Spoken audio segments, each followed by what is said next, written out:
अस्तित्व और समरसता के संदेश को लेकर कर्मयोगी श्री कृष्ण मंगल सिंह कुलश्रेष्ठ जी की प्रेरणा से और पद्म भूषण डॉक्टर शिव मंगल सिंह सुमन जी की स्मृति में आयोजित 23वीं अखिल भारतीय सद्भावना व्याख्यान माला का पंचम दीप आज प्रज्वलित होने जा रहा है। 7 दिवसों की इस श्रृंखला में प्रतिदिन विभिन्न विषयों पर देश के प्रख्यात चिंतक अपने विचार साझा कर रहे हैं और हम सब इस बौद्धिक उत्सव के साक्षी बन रहे हैं। सभागार में उपस्थित सभी दर्शकों का, ऑनलाइन माध्यम से जुड़े सभी दर्शकों का और रेडियो दस्तक 90.8 एफएम के माध्यम से हमसे जुड़ रहे सभी श्रोताओं का हार्दिक स्वागत और बहुत बहुत अभिनंदन। आज पंचम दिवस पर हम न्याय जगत की दो विशिष्ट विभूतियों के प्रेरक व्याख्यान के साक्षी बनने जा रहे हैं। हमारे बीच उपस्थित हैं शुल्क नियामक समिति छत्तीसगढ़ के पूर्व अध्यक्ष माननीय न्यायमूर्ति श्री अनिल शुक्ला जी। मुख्य वक्ता के रूप में आपका सद्भावना व्याख्यान माला समिति की ओर से बहुत बहुत स्वागत एवं अभिनंदन। आज के दिवस की अध्यक्षता कर रहे हैं राज्य उपभोक्ता विवाद प्रतितोष आयोग छत्तीसगढ़ के अध्यक्ष माननीय न्यायमूर्ति श्री गौतम चौरड़िया जी। आपका भी हार्दिक स्वागत एवं अभिनंदन है। आइए प्रारंभ करते हैं पंचम दिवस की यह व्याख्यान माला। शुभम कुरुभम कल्याणम आरोग्यम धनसंपदम शत्रुबुद्धि विनाशाय दीपज्योतिर्नमोस्तुते दीपज्योतिर्नमोस्तुते। हम आमंत्रित करते हैं आज के हमारे प्रमुख वक्ता शुल्क नियामक समिति छत्तीसगढ़ के पूर्व अध्यक्ष माननीय न्यायमूर्ति श्री अनिल कुमार शुक्ला जी को, जो एआई युग में सामाजिक सरोकार एवं न्याय के उपादान विषय पर अपने विचार व्यक्त करेंगे।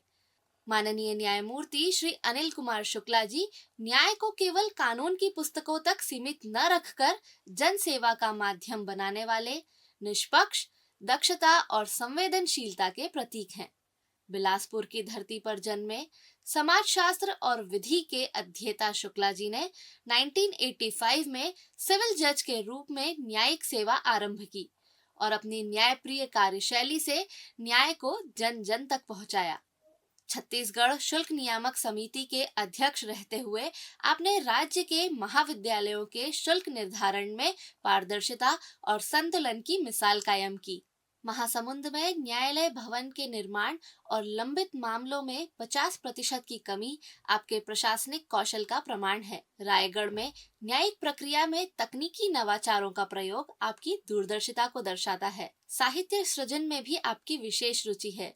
इस क्षेत्र में आपकी कृतियां अखर अखर ढाई अखर और अपना शहर बेगाने लोग आपके संवेदनशील मन के परिचायक हैं। आज हम गौरवान्वित हैं कि ऐसे विद्वान न्यायमूर्ति इस व्याख्यान माला के मंच पर अपने विचार हमसे साझा करने हेतु हमारे बीच उपस्थित हैं। आइए स्वागत करें माननीय न्यायमूर्ति श्री अनिल शुक्ला जी का।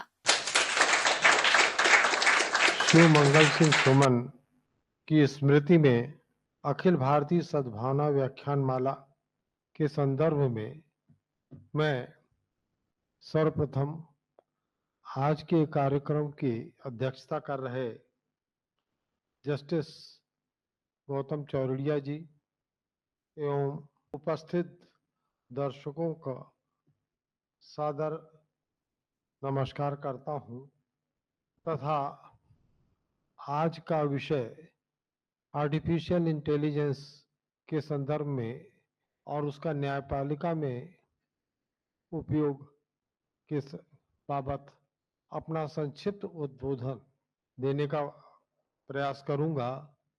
यद्यपि यह विषय तकनीकी विषय है और काफी जटिल है और व्यापक है, ऐसी स्थिति में कुछ शब्दों में इसको समाहित करना अपने आप में काफी कठिन है। आज के उद्बोधन के परिप्रेक्ष्य में सर्वप्रथम मैं अपनी बात शिव मंगल सिंह सुमन, जो कि ख्याति प्राप्त कवि एवं सामाजिक संरचना को समझने वाले व्यक्ति रहे हैं, उस महान विभूति के प्रति अपना सम्मान व्यक्त करते हुए उनकी ही कविता के कुछ शब्द मैं रखना चाहूंगा। क्या हार में क्या जीत में, किंचित नहीं भयभीत में, संघर्ष पथ पर जो मिले, यह भी सही वह भी सही, वरदान मांगूंगा नहीं। लघुता न अब मेरी छुओ, तुम हो महान बने रहो, अपने हृदय की वेदना मैं व्यर्थ त्यागूंगा नहीं, वरदान मांगूंगा नहीं। जहां तक आर्टिफिशियल इंटेलिजेंस के बाबत अपनी बात शुरू करने के पहले सबसे पहले मैं संक्षिप्त में आर्टिफिशियल इंटेलिजेंस, जिसे कि हिंदी में कृत्रिम बुद्धिमत्ता कह सकते हैं, के संदर्भ में उसका संक्षिप्त इतिहास बताना चाहूंगा।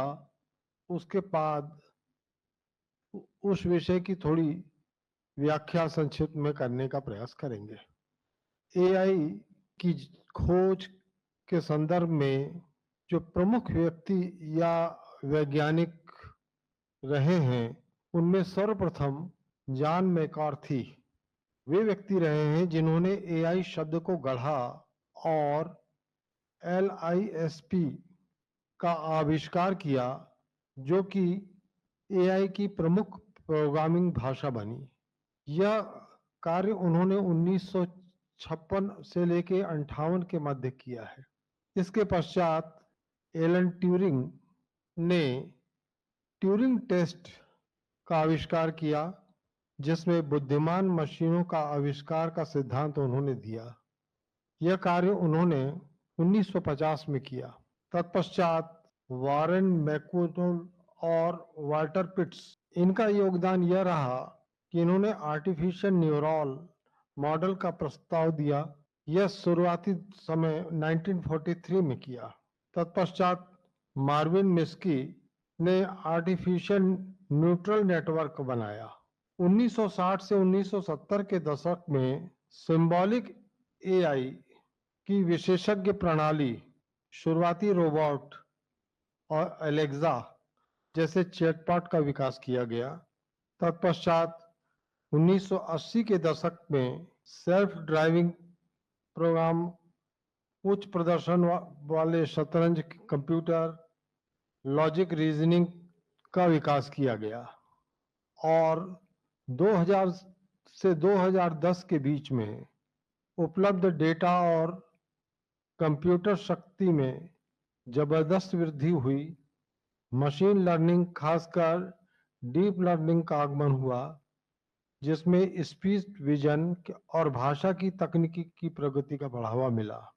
सैम ऑल्टमैन, एआई के धुरंधर, ने कहा है कि कुछ समय बाद ChatGPT 4 भी एक बहुत प्राइमरी किस्म की मानी जाएगी और इसका आविष्कार आगे चलकर किस सीमा तक जाएगा, आज के संदर्भ में हम इसकी व्याख्या अपने इस उद्बोधन के माध्यम से कम नहीं कर सकते, क्योंकि अमेरिका और चाइना में जिस पे एआई का निरंतर अनुसंधान चल रहा है, वो किस सीमा तक पहुंच चुके होंगे कहा नहीं जा सकता। जहां तक आर्टिफिशियल इंटेलिजेंस का संबंध है, सर्वप्रथम ये देखना जरूरी है कि ये काम कैसे करता है। तो इसके लिए 3 चीजें जरूरी हैं। पहला, डेटा। जो जितने आंकड़े होंगे उसके आधार पर आर्टिफिशियल इंटेलिजेंस का मूल आधार बनता है। और दूसरा, एल्गोरिथम पावर, जो कि डेटा को प्रोसेस करने में मदद करता है। और तीसरा, कंप्यूटिंग पावर, जैसे हार्डवेयर जो इन्हें तेजी से करने में मदद करते हैं। एआई कई भागों में बटा हुआ है, जिसमें मशीन लर्निंग, ये इसके माध्यम से मशीन को डेटा देकर सिखाया जाता है। इसको इस ढंग से भी समझा जा सकता है, जैसे YouTube जो प्राय सब लोग यूज करते हैं, उसमें जो वीडियो हम देखना शुरू करते हैं, हमारे पास YouTube में उसी प्रकार से, उसी से मिलते जुलते वीडियो और दूसरे आने लगते हैं। ये मशीन लर्निंग का भाग है। मशीन इस चीज को रीड कर लेती है कि हमारा इंटरेस्ट किस में है दूसरा स्टेज इसमें यह आता है जिसमें डीप लर्निंग वाली स्थिति बनती है, जो कि इंसानी दिमाग की तरह सोचता है। उदाहरण के लिए इसमें सेल्फ ड्राइविंग कार, जो कि टेस्ला के द्वारा अभी बनाई जा चुकी है, ये उसी का ही एक भाग है। इसके अतिरिक्त डीप लर्निंग के माध्यम से एक्सरे और एमआरआई के द्वारा मेडिकल फील्ड में बीमारी की पहचान बहुत सुनिश्चित हो चुकी है। इतना ही नहीं, आगे चलकर यह भी स्थिति बन सकती है और बनती जा रही है, जिसमें किसी व्यक्ति के ब्लड की रिपोर्ट, उसकी अन्य पैथोलॉजी की जांच की रिपोर्ट आदि के आधार पर भविष्य में उसके क्या होने वाला है, उसे कौन सी बीमारी होने वाली है, इसकी संभावना भी व्यक्त की जा सकती है। अमेरिका का एक प्रसंग मुझे इस संदर्भ में याद आता है, जिसमें एक महिला आर्टिफिशियल इंटेलिजेंस का उपयोग कर कुछ काम कर रही थी और वो लगभग 9 माह की गर्भवती थी। उसने अपने बारे में जब आर्टिफिशियल इंटेलिजेंस से पूछा, तो आर्टिफिशियल इंटेलिजेंस ने उसे ये जवाब दिया कि आप बिना 1 मिनट की देरी किए तत्काल हॉस्पिटल पहुंच जाइए। उस महिला ने एम्बुलेंस बुलाया और हॉस्पिटल गई, जहां सर्जरी से उसका बच्चा पैदा हुआ। बाद में डॉक्टर ने उससे कहा कि अगर आधे घंटे की देरी होती तो इस महिला की डेथ हो जाती। कहने का तात्पर्य यह है कि आज आर्टिफिशियल इंटेलिजेंस मेडिकल फील्ड में भी सामाजिक रूप से मनुष्य के लिए वो सब सहायता पहुंचा रहा है जिसकी पहले कल्पना नहीं की जा सकती थी।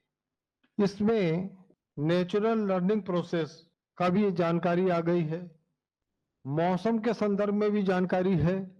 मैं अभी कुछ दिन पूर्व दैनिक भास्कर में एक समाचार पढ़ रहा था, जिसमें ये बताया गया, पिछले सप्ताह का ही अखबार रहा, कि एआई ने बताया कि बारिश कब ब्रेक लेगी।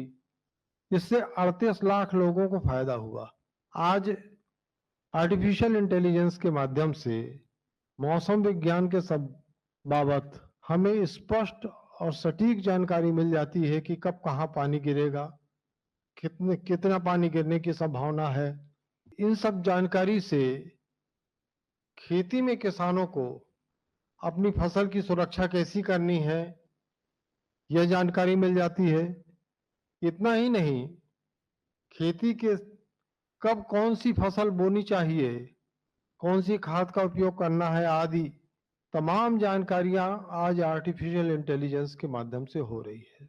आज जब खेतों में कीड़े लगते हैं, उस स्थिति में भी आदमी को स्प्रेयर लेकर दवाई डालने के बजाय ड्रोन के माध्यम से इंसेक्टिसाइड का छिड़काव कर कुछ ही समय में फसल पे कीट का छिड़काव कर लेते हैं। इस तरह आर्टिफिशियल इंटेलिजेंस हमारे दिन प्रतिदिन के जीवन में बहुत ही लाभदायक होता चला जा रहा है। अगली स्थिति में कंप्यूटर विजन, इसके अंतर्गत मशीनों को देखने की ताकत देना है, जिसका कि मैंने पहले उदाहरण दिया सेल्फ ड्राइविंग कार के रूप में। रोबोटिक्स, ये भी एक आर्टिफिशियल इंटेलिजेंस के अंतर्गत ही काम करता है।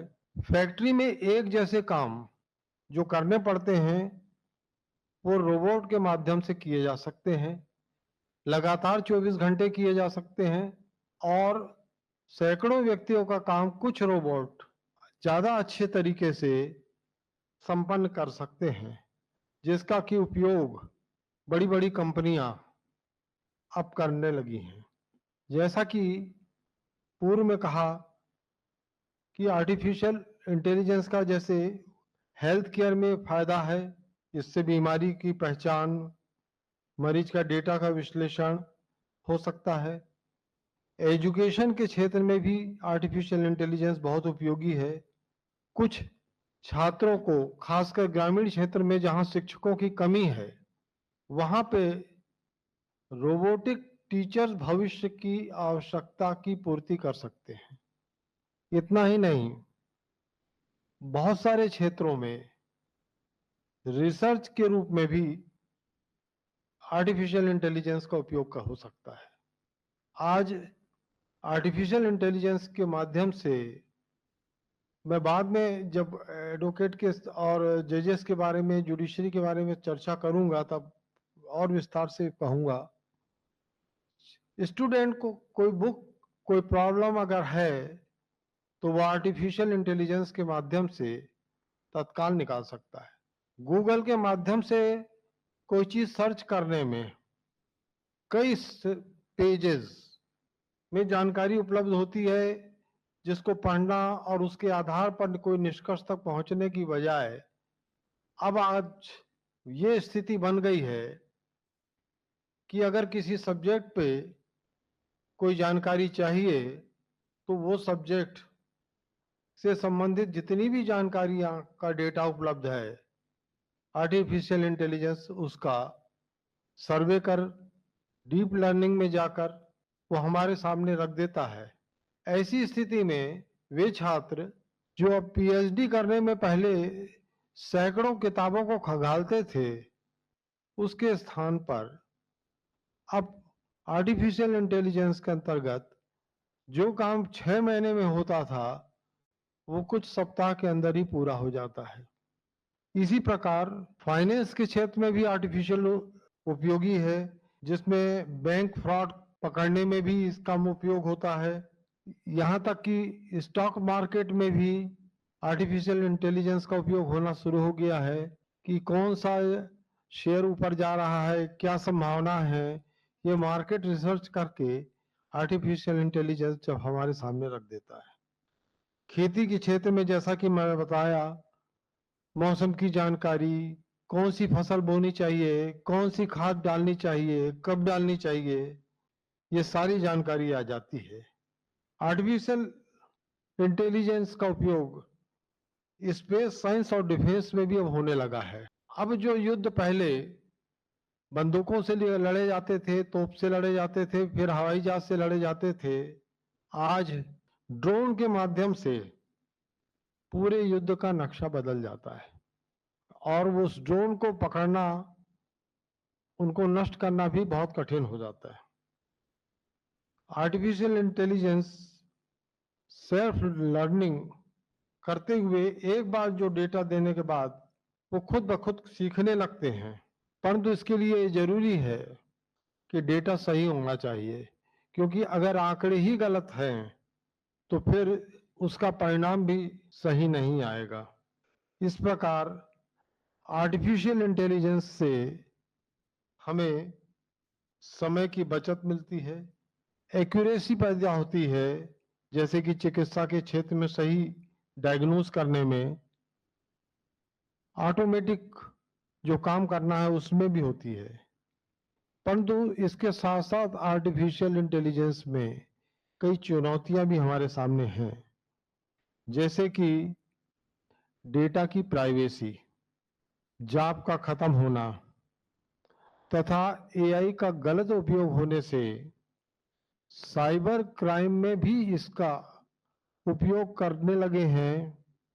ऐसी स्थिति में इसका किस प्रकार और कैसा उपयोग करना है, ये सोच समझकर ही इसका उपयोग करना ज्यादा बेहतर होगा।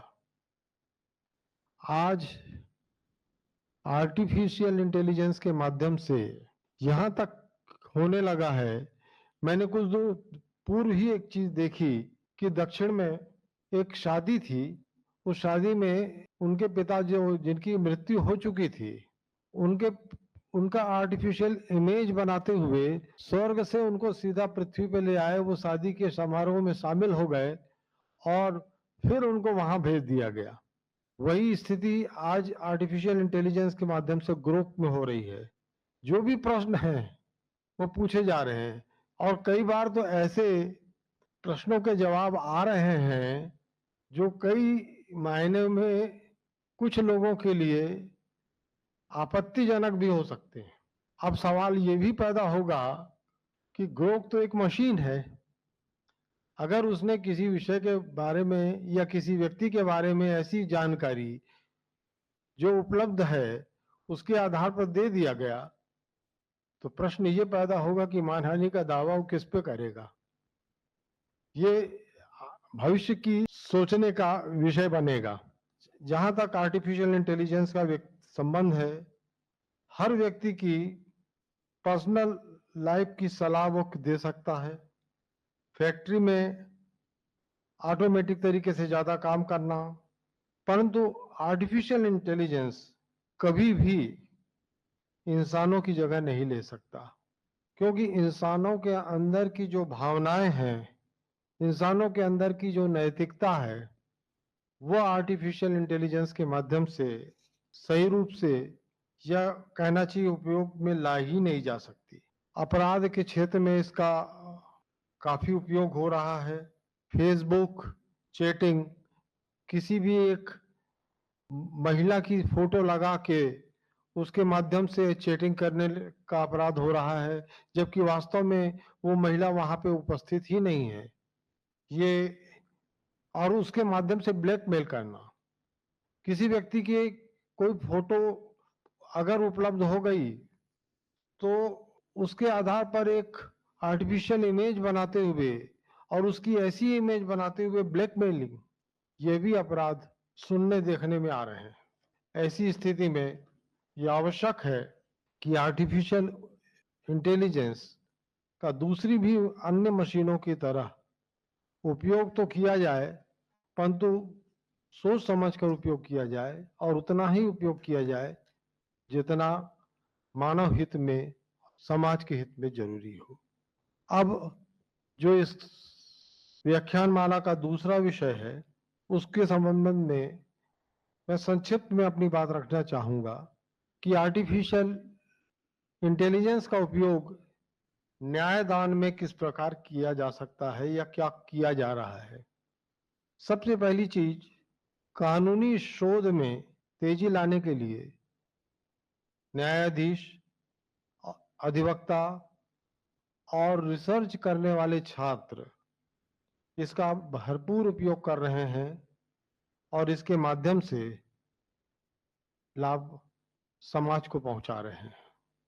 आज न्यायाधीश के संबंध में जो चीज चाहिए, या एडवोकेट को जो 10-25 किताबों को छांटने के बाद जो केसला निकालता था, आज आर्टिफिशियल इंटेलिजेंस के माध्यम से तुरंत वो प्रिंट आउट निकाल ले रहे हैं। केस प्रबंधन में, बैंक मैनेजमेंट में भी इस प्रकार उपयोग किया जा सकता है। एआई का उपयोग न्यायालय में ट्रांसलेशन के रूप में, लिप्यांतरण के रूप में भी किया जा सकता है। सुप्रीम कोर्ट में इस प्रकार की चीजें होने भी लगी हैं। कई भाषाओं में जो निर्णय नीचे की अदालतों में दिए जाते हैं, या उन दस्तावेजों को जो दूसरी भाषाओं में है, उसका ट्रांसलेशन हो सकता है। इसकी वजह से न्यायालय में कार्य करने की दक्षता में वृद्धि होगी, सटीकता और त्रुटि की पहचान हो सकेगी, क्षेत्रीय भाषा का अनुवाद हो सकेगा, और जो मैनुअल जो वर्क होता था उसमें कमी आ सकती है, खर्च में भी कमी आएगी। परंतु डेटा प्रशिक्षित होने से संभावना यह भी बनती है कि गलत डेटा होने पर अनुचित निर्णय हो जाए। एआई पर के आधार पर जो निर्णय की पारदर्शिता है उसमें स्पष्टीकरण का अभाव हो जाए, और जरूरत से ज्यादा निर्भर होने से जो मानवीय संभावनाएं और वो उस पर प्रभाव पड़े। क्योंकि न्यायाधीश के समक्ष अनुभव में यह भी आता है कि केवल साक्ष्य की जो गवाह प्रस्तुत होता है उसकी गवाही रिकॉर्ड नहीं होती, बल्कि उसकी भाव भंगिमा, उसका व्यवहार आचरण, ये कई चीजें कई मामलों में सुसंगत होती हैं। वहीं हर चीज अगर इस प्रकार डेटा के रूप में अगर कोर्ट में रहती है तो गोपनीयता का जोखिम भी बना रहता है। इसलिए आर्टिफिशियल इंटेलिजेंस अपनाने के लिए कई सावधानियां आवश्यक है। एआई गवर्नेंस फ्रेम बनाता है। अदालतों में एआई के उपयोग को विनियमित करने के लिए स्पष्ट दिशा निर्देश होने चाहिए। निष्पक्षता और सटीकता के आकलन के लिए स्वतंत्र ऑडिट की व्यवस्था होनी चाहिए। साथ ही गोपनीयता सुरक्षा को मजबूत करना चाहिए। कानूनी शिक्षा में भी आर्टिफिशियल इंटेलिजेंस का उपयोग को बढ़ावा देना अति आवश्यक है। भारत के समक्ष अभी जो चुनौतियां हैं उनमें न्यायिक प्रक्रियाओं में औपचारिक ढांचे का अभाव है, अति निर्भरता का जोखिम भी है और एआई के प्रशिक्षण का अभाव भी है।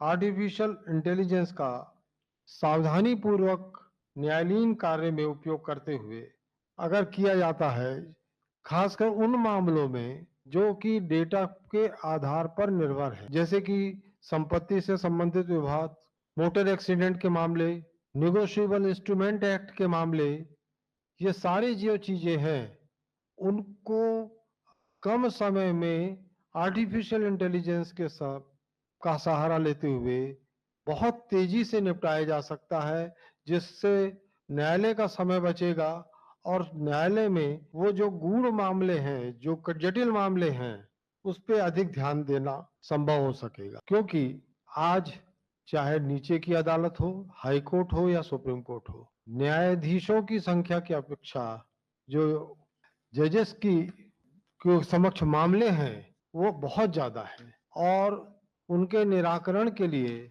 हमारे समक्ष आर्टिफिशियल इंटेलिजेंस के अतिरिक्त और कोई और संभावना अभी दिख भी नहीं रही है। इस संबंध में कई मामले मुकदमे भी हुए हैं, जैसे कि जाकिर हुसैन बनाम मणिपुर राज्य का एक मामला था जिसमें एक की नौकरी से बर्खास्त कर दिया गया था, परंतु वो सारी चीजें उसको बताई नहीं गई। चैट जीपीटी के माध्यम से जज ने वो सारी चीजों को उल्लेख निकाला और उसके बाद उस व्यक्ति के पक्ष में फैसला दिया। पंजाब एवं हरियाणा भी हाई कोर्ट में भी 2023 में पंजाब और हरियाणा उच्च न्यायालय में जस्टिस चिटकारा द्वारा इसका उपयोग किया गया है। वहीं भारत के अलावा दूसरी जगहों पे भी, विदेशों में भी, विदेशी न्यायालयों में भी एआई का उपयोग करते हुए न्यायदान किया गया है। उदाहरण के लिए 2023 में मैनहट्टन की संघीय अदालत ने चैट जीपीटी के आधार पर एक एयरलाइंस वाला मामला था, उसका निराकरण किया। इसी वर्ष अर्थात 2024 में पिछले साल यूनाइटेड यूके की न्यायपालिका में न्यायालयों के लिए दिशा निर्देश जारी किए गए। संयुक्त राज्य अमेरिका, यूनाइटेड किंगडम में भी आर्टिफिशियल इंटेलिजेंस का उपयोग काफी मात्रा में किया जा रहा है और 1990 से चाइना में अदालतों में आर्टिफिशियल इंटेलिजेंस और इस प्रकार की प्रक्रियाओं का काफी मात्रा में उपयोग किया जा रहा है। अंत में मैं उपस्थित दर्शकों के समक्ष आभार प्रकट करते हुए अपनी बात समाप्त करता हूँ। धन्यवाद। बहुत बहुत धन्यवाद सर। आपके गहन विचारों ने हमें यह सोचने पर विवश किया है कि कृत्रिम बुद्धिमत्ता के इस दौर में भी मानवीय संवेदना और न्याय के मूल तत्व कितने आवश्यक हैं। एक बार पुनः आपका धन्यवाद। अब कार्यक्रम में आगे बढ़ते हुए ये हमारा सौभाग्य है कि आज समारोह की अध्यक्षता करते हुए उपस्थित हैं न्याय जगत की एक और विशिष्ट विभूति, राज्य उपभोक्ता विवाद प्रतितोष आयोग छत्तीसगढ़ के अध्यक्ष माननीय न्यायमूर्ति श्री गौतम चौरड़िया जी। 1984 में विधिक जीवन की शुरुआत करते हुए आपने न्याय को केवल निर्णय नहीं बल्कि समाज में संतुलन और संवेदना स्थापित करने का माध्यम माना।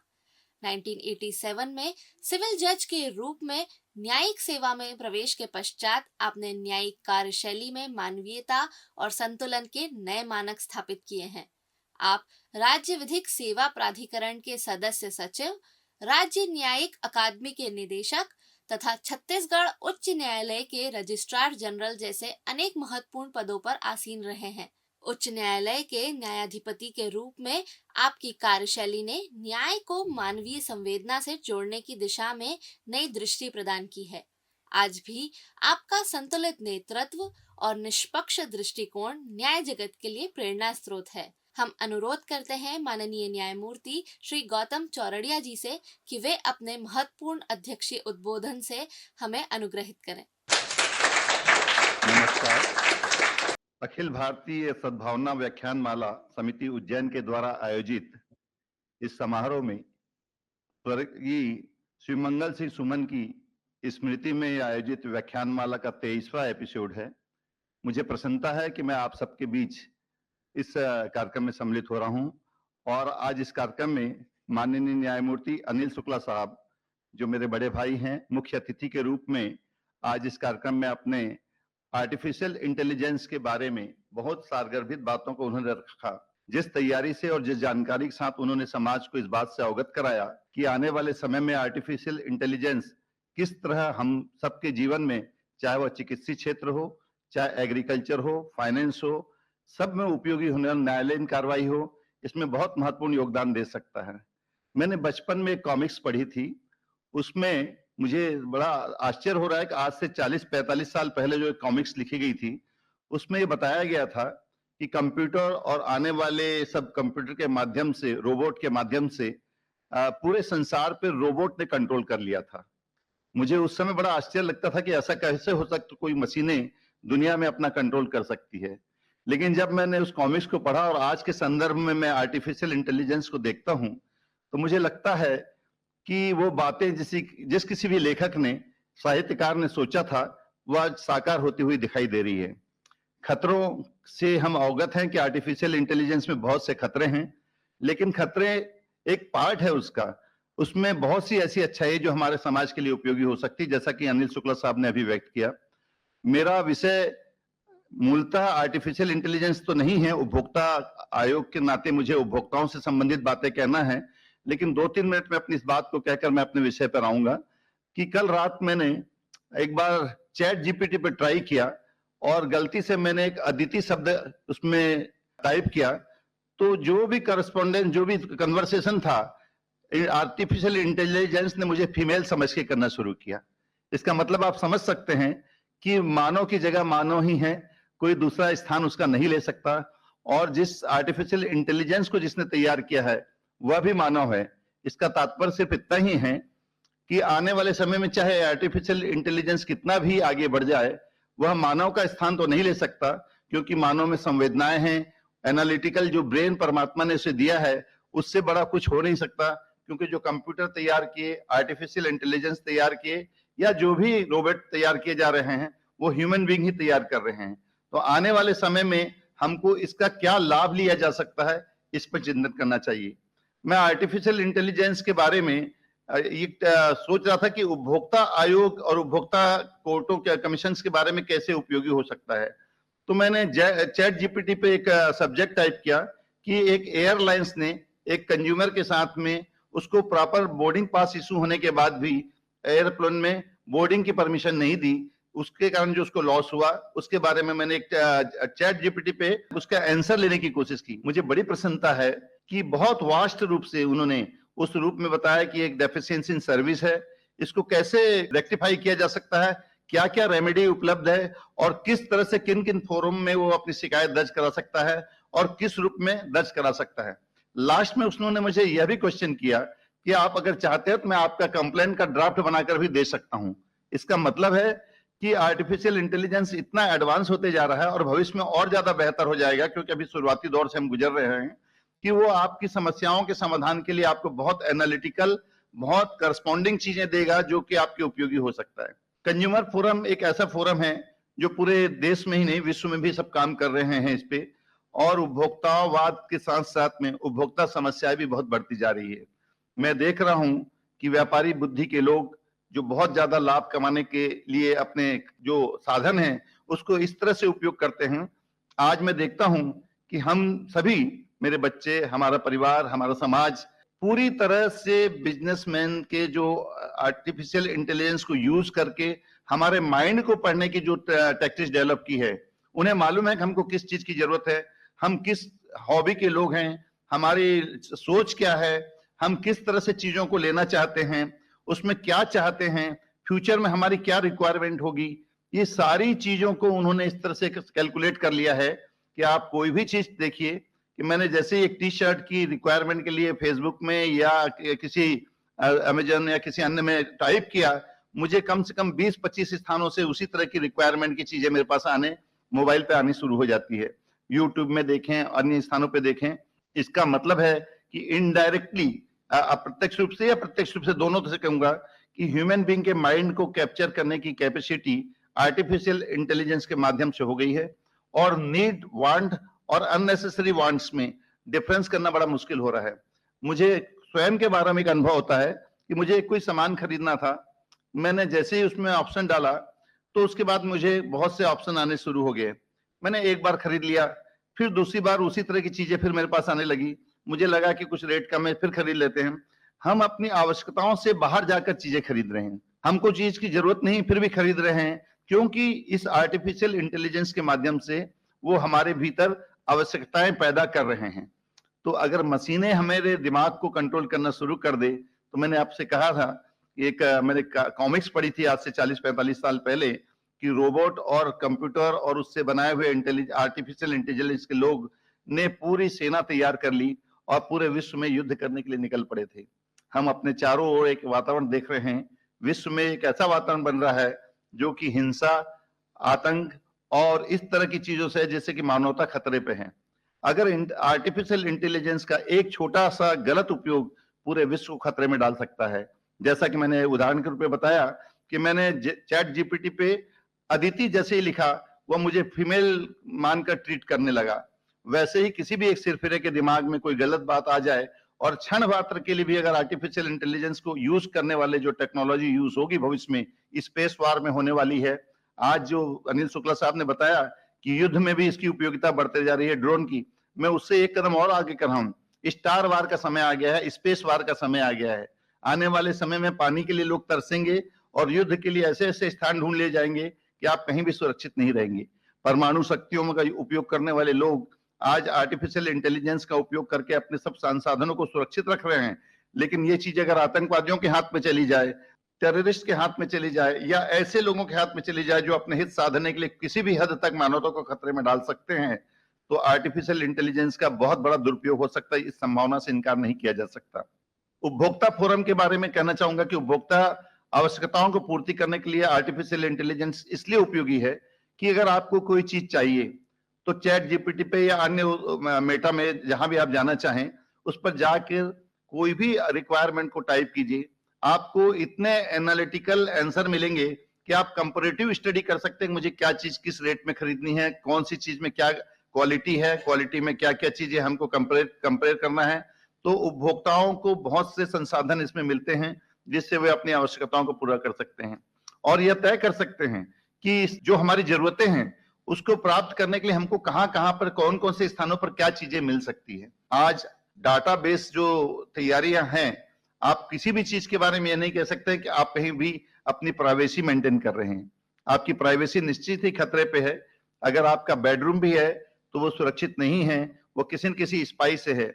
अभी मैं पढ़ रहा था कि हमारे बेडरूम में जो लगा हुआ है इंटरनेट के लिए जो हम बॉक्स लगाते हैं, वो हमको पूरी स्क्रीनिंग करके हमारी बॉडी की, हमारे रूम की, हमारे घर के अंदर क्या क्या है वह डाटा कलेक्ट करके बाहर जिस स्थान पर उसके सर्वर रखे हैं वहां सारी इंफॉर्मेशन दे रहा है। इसका मतलब है कि आर्टिफिशियल इंटेलिजेंस के माध्यम से हमारी सारी गोपनीयताएं भंग हो चुकी हैं, चाहे वो सीरी के माध्यम से हो, चाहे गूगल सर्च के माध्यम से हो, अन्य माध्यम से भी हो। हमारी पूरी इंफॉर्मेशन, हमारे फैमिली के डाटा, हमारी व्यक्तिगत जानकारियां और हमारी रुचि, हमारा स्वभाव, हमारे बीमारियों से उत्पन्न होने वाले सारे तथ्यों की जानकारी किसी न किसी व्यक्ति के पास में जा रही है जो वह उसका उपयोग भी कर सकता है और दुरुपयोग भी कर सकता है। ये इसलिए उपभोक्ताओं को सावधान होने की जरूरत है। उपभोक्ताओं को इस बात की जानकारी रखना चाहिए कि मुझे क्या करना है, कैसे करना है। आज जितने बैंकिंग फ्रॉड हो रहे हैं वो आपकी सिर्फ एक इंफॉर्मेशन से कलेक्ट करते हैं, आपका मोबाइल नंबर कलेक्ट करते हैं, आपका आधार कार्ड कलेक्ट करते हैं, आपका पैन कार्ड कलेक्ट करते हैं, जो आप इजीली सब जगह उपलब्ध कराते जा रहे हैं, और उसके माध्यम से आपके बैंक डाटा को हैक करके वो पूरी अमाउंट आपके कर लेते हैं, हैक कर लेते हैं, या कहीं ऐसी जगह ट्रांसफर कर लेते हैं जहां अभी जाना संभव नहीं है। मान लो विदेशों में चला जाता है किसी अकाउंट में, तो आपको सावधान होने की जरूरत है कि क्या, किस तरह से, किस सीमा तक इसका उपयोग करना है। दूसरी सबसे बड़ी जो खतरे की बात है उपभोक्ताओं के लिए, मैं विशेष रूप से क्योंकि उपभोक्ता आयोग से संबंधित हूं, उपभोक्ताओं को फ्रॉड करने के लिए आर्टिफिशियल इंटेलिजेंस को बहुत उपयोग किया जा रहा है। ऐसी ऐसी शर्तें, ऐसे ऐसे इंफॉर्मेशन दी जा रही है, आपको लगता है बड़ा लुभावना सा सुझाव दिया जाता है, आप उसको पूरा पढ़ते नहीं है, टर्म्स कंडीशन पढ़ते नहीं हैं, और एक क्लिक करते हैं और आप उसके खतरे के जोन में चले आते हैं। तो आपको इसको उपयोग करने के पहले इसके गुण दोष को समझने की जरूरत है।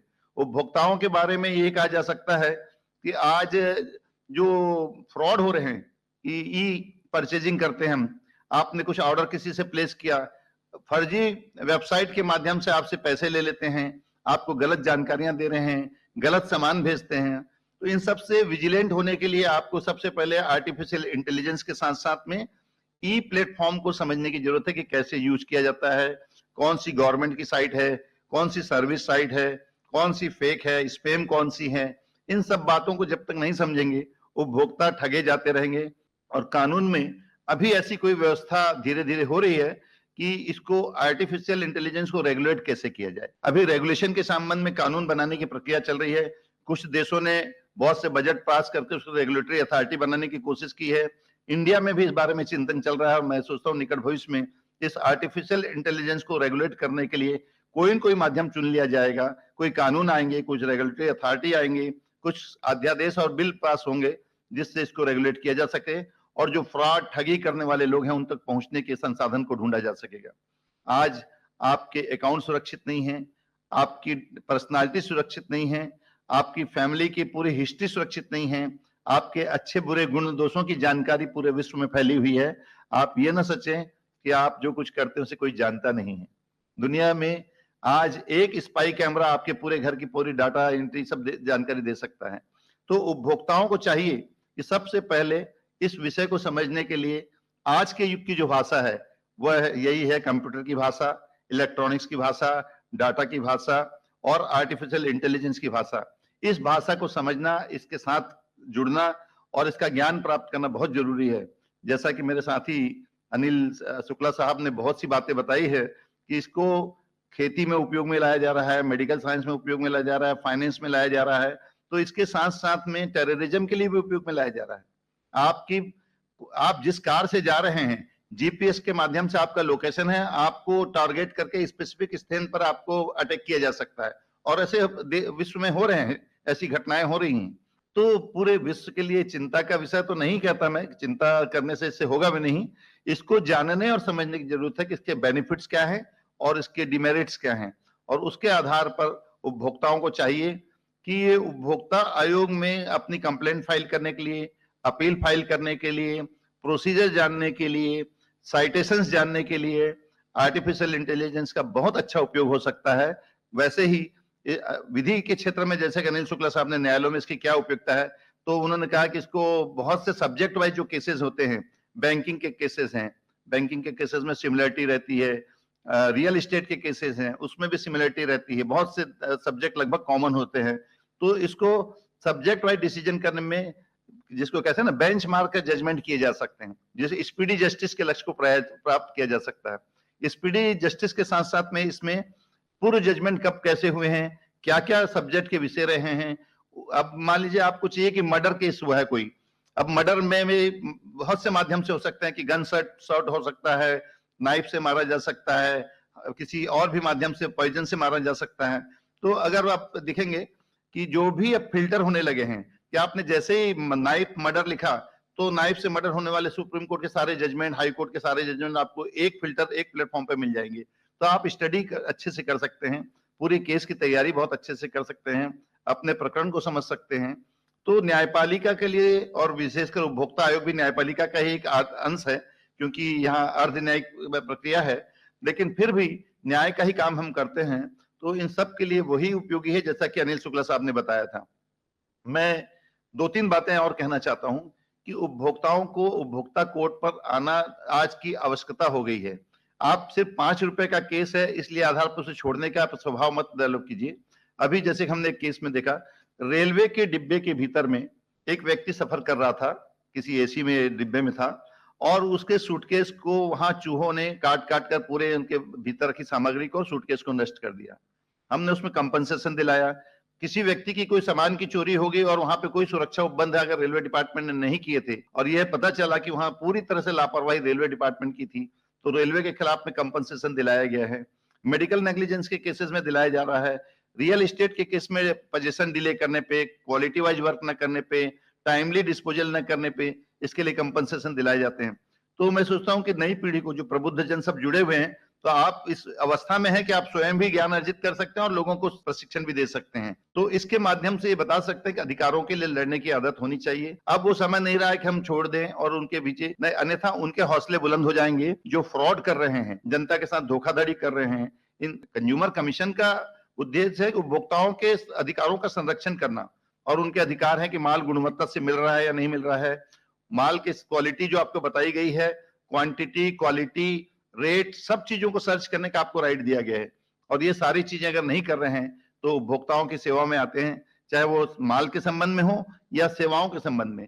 आप अपने अधिकारों के लिए लड़ने के लिए समाज को सजग नहीं करेंगे तो जो फ्रॉड करने वाले लोग हैं, गुणवत्ता विहीन समाज परोसने वाले लोग हैं, उन लोगों के हौसले बुलंद होंगे। अभी जैसे कि केस हमने डील किया था, एक कार खरीदी किसी ने और बहुत कीमती कार थी, और उसको खरीदने पर उसने बताया कि उसका रजिस्ट्रेशन नहीं हो पा रहा है। रजिस्ट्रेशन इसलिए नहीं हो पा रहा था कि जिस कंपनी से कार खरीदी थी 6 महीने तक रजिस्ट्रेशन नहीं हुआ, क्योंकि उन्होंने उस स्टेट में वो फॉर्मेलिटी पूरी नहीं की डॉक्यूमेंटेशन की जिससे रजिस्ट्रेशन हो सके।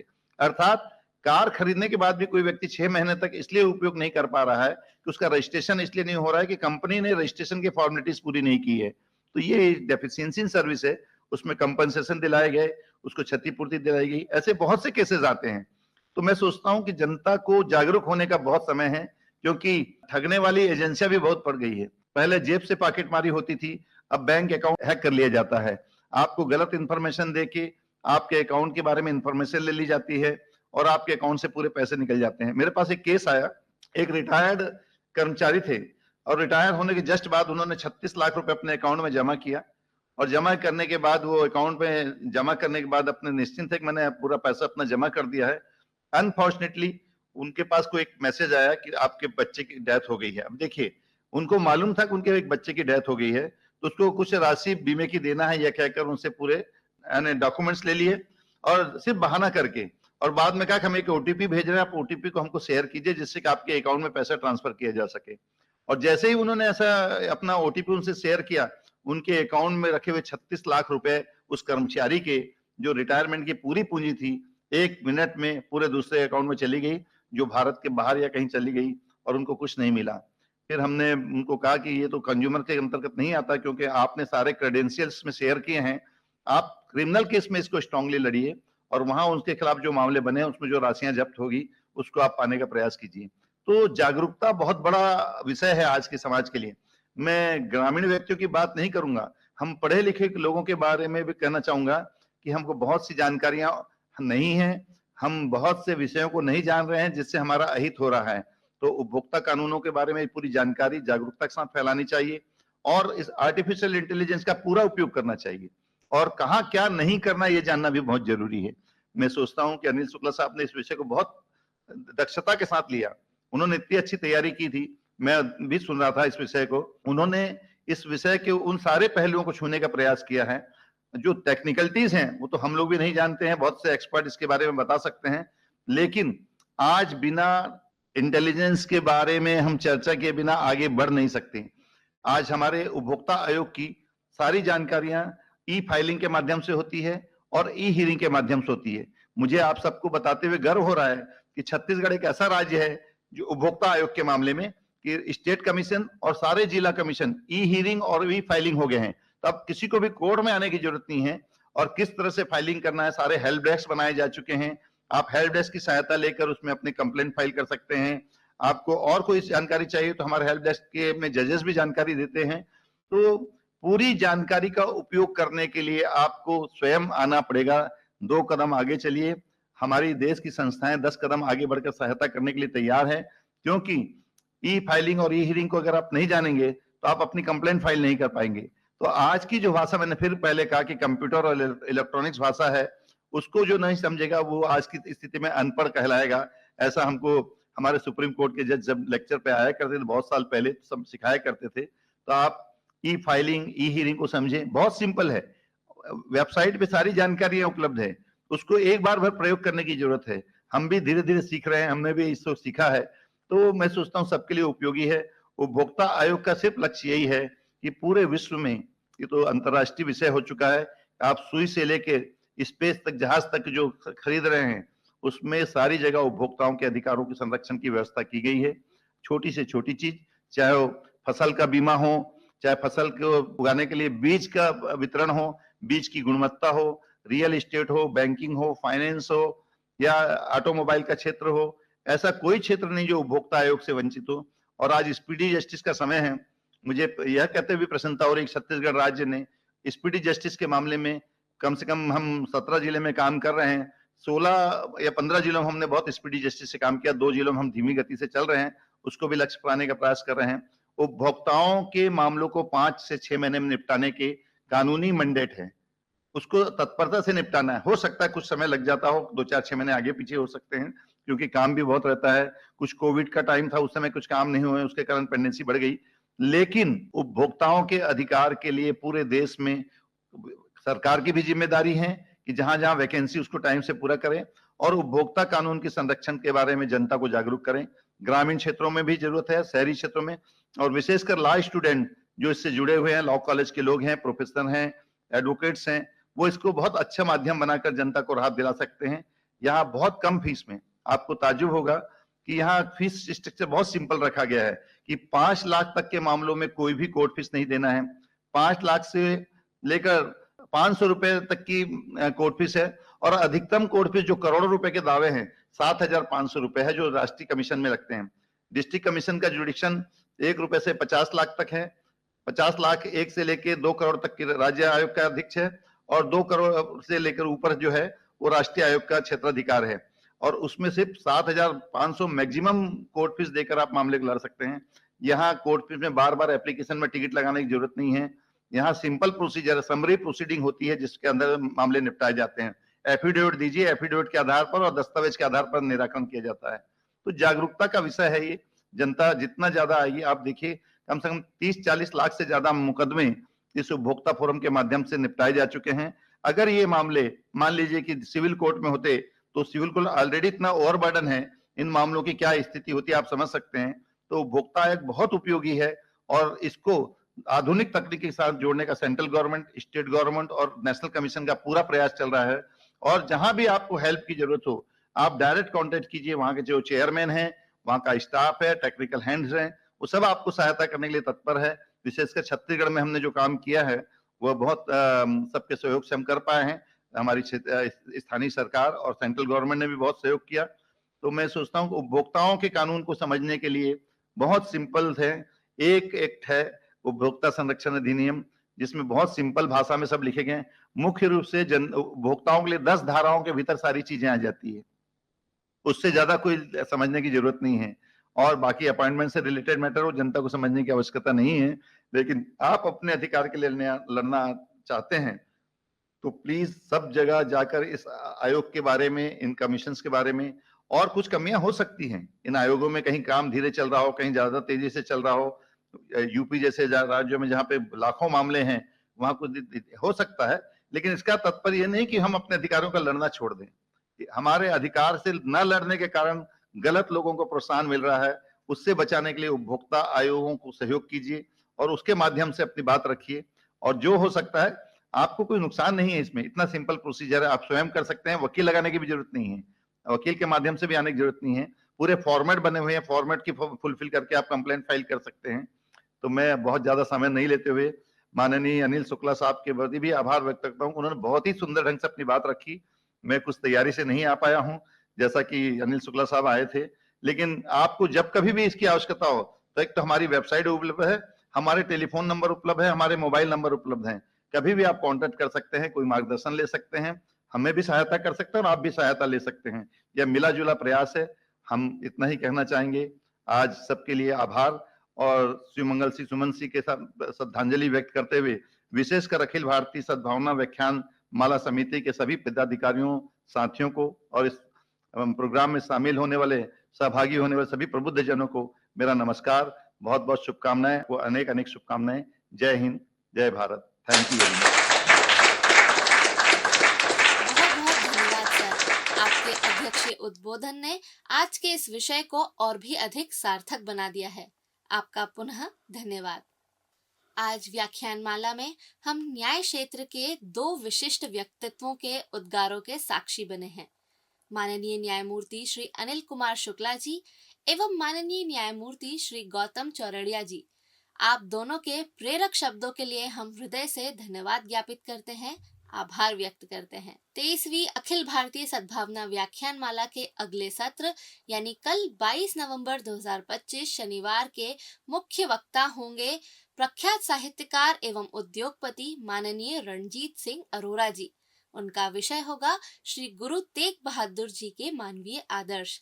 साथ ही कल के कार्यक्रम के अध्यक्ष रहेंगे प्रख्यात साहित्यकार एवं विचारक माननीय डॉक्टर पिलकेंद्र अरोरा जी।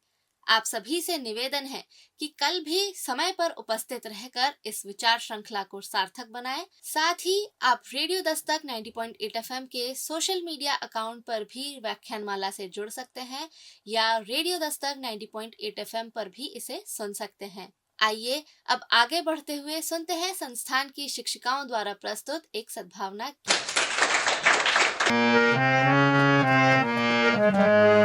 धर्म तो एक ही सा